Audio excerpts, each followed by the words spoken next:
অভিযোগের সত্যতা প্রমাণ পাওয়া গেছে। আজকে তার বিরুদ্ধে যে মহাকাব্যিক যে অভিযোগ, তার একটা এপিসোডের ব্যাপারে আন্তর্জাতিক অপরাধ ট্রাইব্যুনালের তদন্ত সংস্থা তদন্তপূর্বক অভিযোগপত্র জমা দিয়েছিলেন। সেটার ভিত্তিতে একটা ফর্মাল চার্জ আমরা দাখিল করেছিলাম। আজকে তার বিরুদ্ধে আনুষ্ঠানিক অভিযোগ গঠনের শুনানি অনুষ্ঠিত হয়েছে। সেখানে আমরা বলেছি যে তিনটা কাউন্টে 100 জনেরও বেশি মানুষকে তিনি গুম করে হত্যা করেছেন, নিজে উপস্থিত থেকেছেন, নিজ হাতে হত্যা করেছেন এবং অর্ডার দিয়ে তার অধীনস্থ সৈনিকদের দিয়ে এটা করিয়েছেন।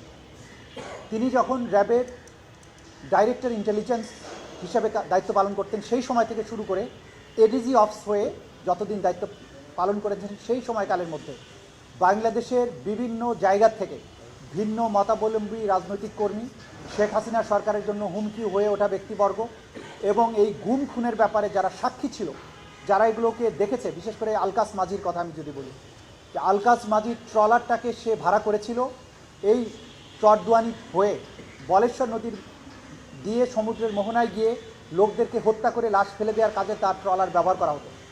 এই যে দিনের পর দিন তাকে নিয়ে গিয়ে যে লোকদেরকে হত্যা করা হয়েছে, এই বিষয়টা আলকাস মাঝিকে এত বেশি পীড়া দিয়েছিল যে এক পর্যায়ে সে অস্বাভাবিক আচরণ করতে শুরু করে। তখন তার পরিবারের সদস্যরা র্যাব 8 বরিশালে যে র্যাব 8 আছে তাদের কর্মকর্তাদের কাছে গিয়ে জানায় যে আমার স্বামীকে নিয়ে আপনারা আসলে কী করেছেন, যে সে এরকম অ্যাবনর্মাল আচরণ করছে কেন। তখন র্যাব 8-এর কর্মকর্তারা এটা জিয়াউল হাসানকে জানায় যে আলকাস তো এরকম আচরণ করছে। তখন বলছে ওকে ফিনিশ করে দাও। তার ভিত্তিতে তাকেও ধরে নিয়ে এসে ফিনিশ করা হয়। অর্থাৎ তার এই সমস্ত হত্যাকাণ্ডের ব্যাপারে যেগুলো সাক্ষী ছিল, প্রত্যক্ষদর্শী ছিল, তাদের মধ্যে কাউকে যদি সন্দেহ হতো যে সব ফাঁস করে দিতে পারে, তাকেও সে এলিমিনেট করেছে।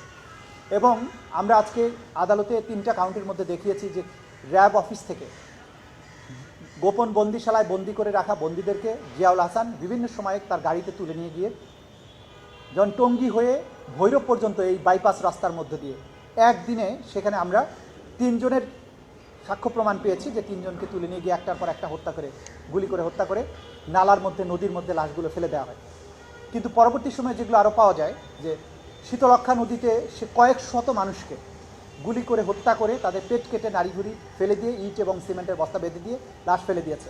শীতলক্ষাতে যখন 7 মার্ডারের পরে যখন এই লাশটা ভেসে উঠল, তখন তারা আতঙ্কিত হয়ে যায় যে ভবিষ্যতে এইরকম ভেসে ওঠা আরও লাশ বের হতে পারে। সেই আতঙ্কে তখন তারা স্থানটা পরিবর্তন করে।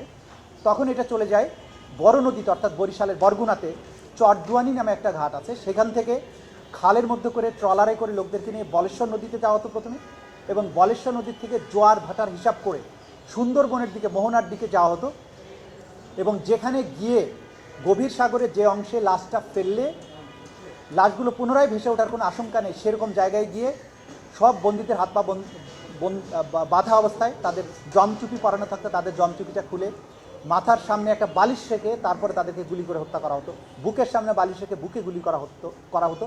এরপরে মরে যাওয়ার সাথে সাথেই তাদের পেটটা কমান্ডো নাইফ দিয়ে চিরে ফেলা হতো, নাড়িভুড়িগুলো ফেলে দেওয়া হতো, ইটের বস্তা সিমেন্টের ব্লক বেঁধে ধাক্কা দিয়ে ট্রলার থেকে ফেলা হতো।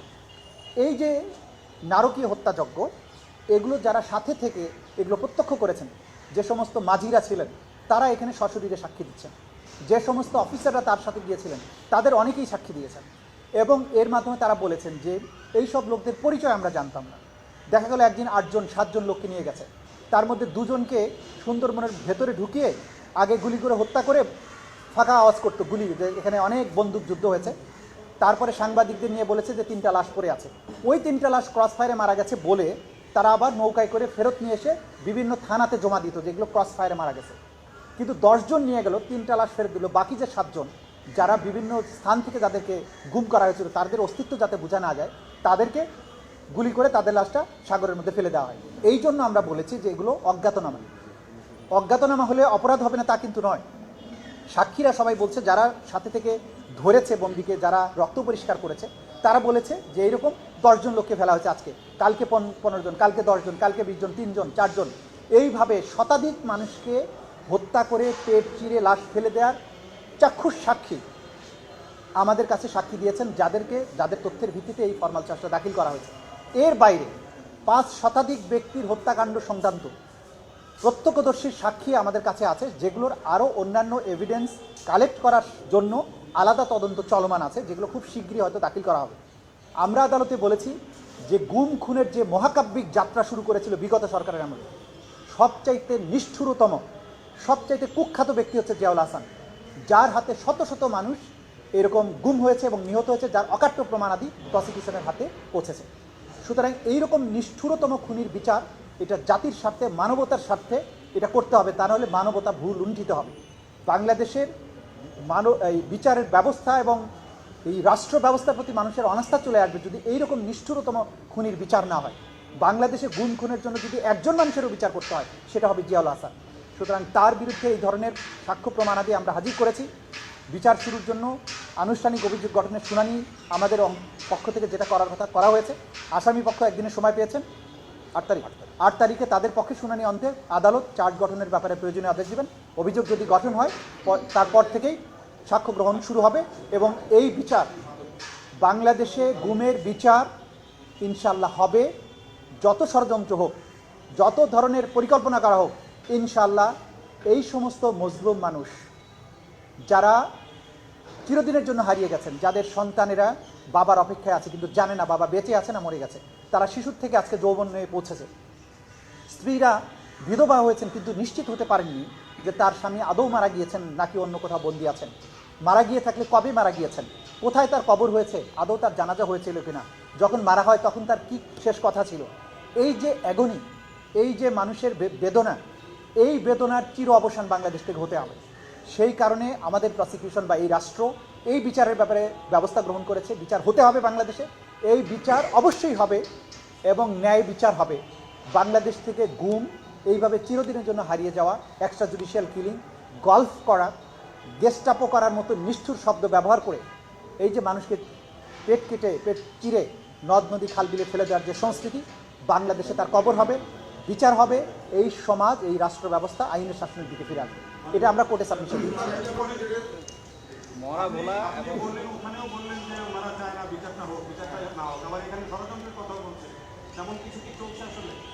দেখুন, আসামি তারা জানে, যারা অপরাধ করেছে তারা তো জানে যে তারা অপরাধ করেছে, তারা চাইবে বিচার যাতে না হয়। সুতরাং বিচারকে পিছিয়ে দেয়া, নানান অজুহাত দেখানো, ভবিষ্যতে আমি এই দরখাস্ত ফাইল করিব, আমি এটা করিব, সেটা করব, সে কারণে আমাকে সময় দেওয়া, মানে যেটা তার মাথায় আছে সেটার ভিত্তিতে কাল্পনিক পদ্ধতিতে তারা একটা দরখাস্ত করার কথা বলে কোর্টের কাছে টাইম চাচ্ছেন। দিস ওয়ে দ্যাট ওয়ে মামলাকে ড্র্যাগ করার চেষ্টা করছেন। কিন্তু আমাদের আইন সুস্পষ্ট যে এখানে কোনো অ্যাডজর্নমেন্ট কোনো ব্যবস্থাই নেই, আইনটা সেভাবে সুনির্দিষ্ট করা হয়েছে। তা আমরা বুঝতে পারছি যে তারা নানান ধরনের পরিকল্পনা মাধ্যমে বিচারটাকে পিছিয়ে দেওয়ার, বিচারটা যাতে না হয় সেই ধরনের চেষ্টা করবেন। কিন্তু আইনের হাত অনেক লম্বা, ন্যায় বিচারের ব্যাপারে রাষ্ট্র দৃঢ় প্রতিজ্ঞ, প্রসিকিউশন দৃঢ় প্রতিজ্ঞ, আদালত ন্যায় বিচার করার ব্যাপারে দায়বদ্ধ। সুতরাং ইনশাআল্লাহ সকল ষড়যন্ত্র সত্ত্বেও বিচার হবে, ন্যায় বিচার অনুষ্ঠিত হবে।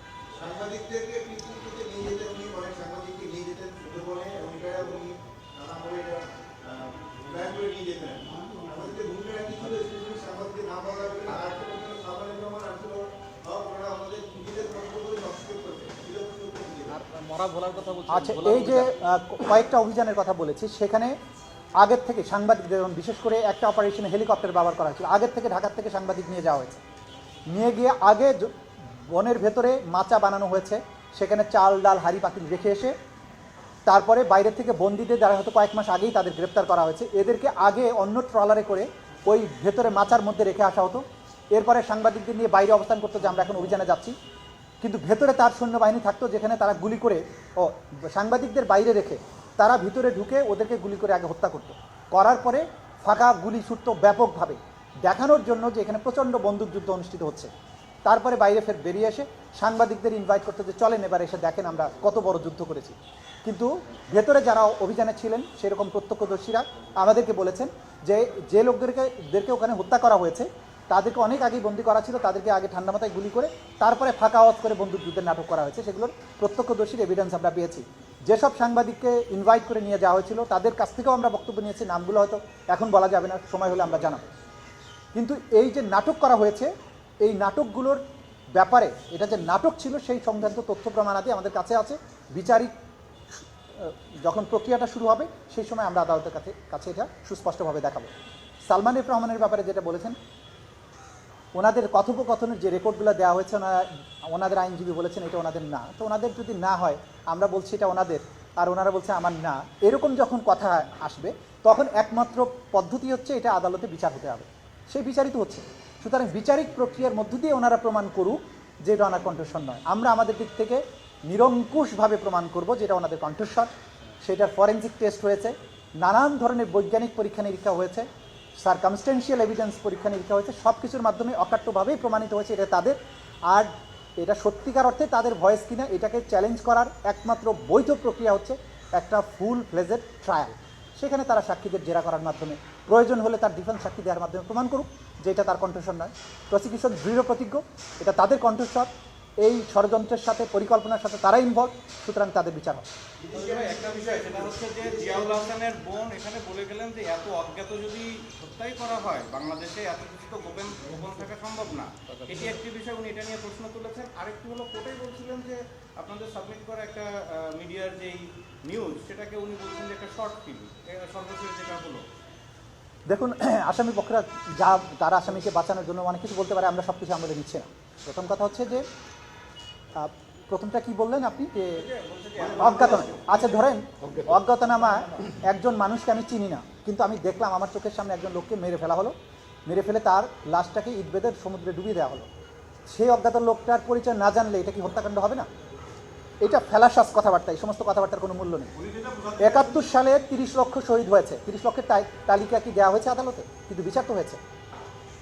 সংখ্যা পরিচয় জরুরি না, অফেন্সটা হয়েছে কিনা, ওয়াইড স্প্রেডস হয়েছে কিনা, ওয়াইড স্কেলে হয়েছে কিনা, সেইটা প্রমাণ করার বিষয়। ক্রাইমস অ্যাগেনস্ট হিউম্যানিটি, গণহত্যার ক্ষেত্রে সংখ্যা ধরে ধরে, লোক ধরে ধরে প্রমাণ করার কোনো বিষয় নেই, প্রয়োজনও নেই। দেখাতে হবে যে এইভাবে মানুষগুলো হত্যা করা হয়েছে কিনা, সেই আইডেন্টিটি প্রমাণ করা। এটা মার্ডার বা সাধারণ মামলার মতো বিষয়বস্তু নয়। অকাট্যভাবেই প্রমাণ হবে 50 জন লোককে মারা হয়েছে যে লোককে আমি চিনি না, এইটুকু প্রমাণ করতে পারলেই যথেষ্ট। সুতরাং এই যে জাতীয় আর্গুমেন্ট যারা করেন এই আইন সম্পর্কে তাদের কোনো ধারণা নেই। আরেকটা বিষয়, মাননীয় চিফ প্রসিকিউটর, আমরা তো বাংলাদেশের বিচার বহির্ভূত হত্যাকাণ্ড যদি ক্রস ফায়ার যেমন অনেক হয়েছে, গুম হয়েছে, কিন্তু আপনারা বিচারের ক্ষেত্রে এই 2009 থেকে পরবর্তী সময় এখন পর্যন্ত বেশি নিচ্ছেন। আগেও তো অনেক ক্রস ফায়ার হয়েছে, সেগুলো কি ভবিষ্যতে বিচারের আওতায় আসবে কিনা? আইন তার গতিতে চলবে। যেগুলো বিচার বহির্ভূত হত্যাকাণ্ড যদি ওয়াইড স্প্রেড এবং সিস্টেম্যাটিক হয়, আমরা বারবার বলছি, ক্রাইমস অ্যাগেনস্ট হিউম্যানিটি হওয়ার জন্য যে পদ্ধতিতে এই অপরাধগুলো হতে হবে সেগুলো না হলে আমরা আমাদের এই ট্রাইব্যুনালে বিচারের জন্য আসবে না। একটা রাষ্ট্রীয় পরিকল্পনার অংশ হিসাবে পুরো রাষ্ট্রযন্ত্র ইনভলভ হয়ে বাহিনীগুলোর মাধ্যমে সিস্টেম্যাটিক পদ্ধতিতে বাংলাদেশে গুমকে একটা কালচারে পরিণত করা হয়েছিল। This is crimes against humanity. বিচ্ছিন্ন বিক্ষিপ্ত যদি অন্য কোথাও কোনো ক্রাইমস হয়ে থাকে, সেটা যদি ওয়াইড স্প্রেড সিস্টেম্যাটিকের ক্রাইটেরিয়া ফুলফিল না করে তাহলে বিচারের জন্য আসবে না। কিন্তু এই প্রসিকিউশনের সামনে, আমাদের তদন্ত সংস্থার সামনে যে অভিযোগ এসেছে, যা কিছু তথ্য প্রমাণে দিয়ে এসছে এটা এই সময়ে, এবং সেগুলো তদন্ত অন্তে প্রমাণিত হয়েছে যেগুলো ওয়াইড স্প্রেড ছিল, সিস্টেম্যাটিক ছিল, এগুলো টার্গেটেড কিলিং ছিল, এবং এটার একটা সুনির্দিষ্ট উদ্দেশ্য ছিল। সুতরাং এইটাই ট্রাইব্যুনালের বিচার্য বিষয় বলেই সেগুলোর বিচার এখন হচ্ছে। বিদেশি আইনজীবীর ব্যাপারে যে আইন আছে, যে শর্ত আছে, সেটা মেনে যদি ওনারা পাবেন। আইনে বলা হয়েছে যদি বাংলাদেশ বার কাউন্সিল তাদেরকে বিদেশি আইনজীবী আনার অনুমতি দেন, তাহলে ট্রাইব্যুনাল সেইটা ওই পারমিশন সাপেক্ষে বিবেচনা করতে পারেন। দিতেই হবে এমন কোনো কথা নেই, ট্রাইব্যুনাল মে। সুতরাং আগে শর্ত হচ্ছে আগে বার কাউন্সিল থেকে তাদের পারমিশন পেতে হবে, দ্বিতীয় শর্ত হচ্ছে ট্রাইব্যুনাল থেকে অনুমতি পেতে হবে। তো বার কাউন্সিলের পারমিশনটা হচ্ছে প্রি কন্ডিশন, ওইটা আগে করে তারপরে ট্রাইব্যুনালে যদি ওনারা অনুমতি নিয়ে আসতে পারে তখন ট্রাইব্যুনাল বিবেচনা করবেন যে তাকে দেওয়া উচিত কি উচিত না। Thank you.